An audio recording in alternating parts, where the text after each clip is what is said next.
Bagi para pemuda umur 21 sampai 25 dan ingin lekas memulai usaha, saran saya jualah produk yang sudah diminati oleh banyak orang.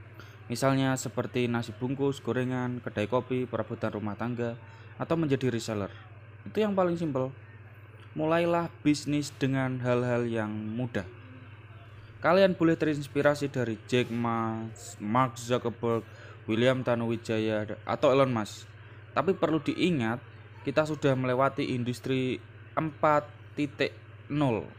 Sudah banyak sekali startup yang tumbuh dan berkembang. Persaingan dan jumlah barang yang diminta sudah tidak sebanding ya kalau menurut saya.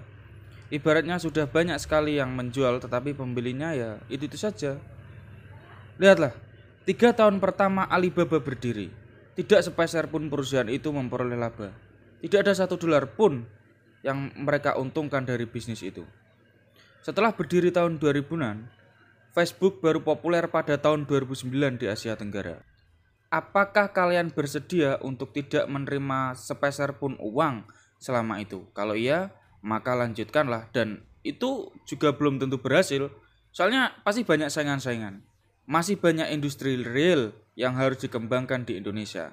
Masih banyak pain point di sini. Mobil kita masih import, alat berat masih import.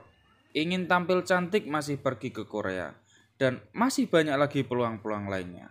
Negara-negara di Eropa dan Amerika itu telah berevolusi secara komplit. Mereka melewati industri 1.0, 2.0, 3.0, dan 4.0. Sedangkan negara kita merdeka di tahun 1945. Padahal revolusi industri 1.0 terjadi jauh di tahun 1776. Di Indonesia, lebih susah mencari spare part komputer.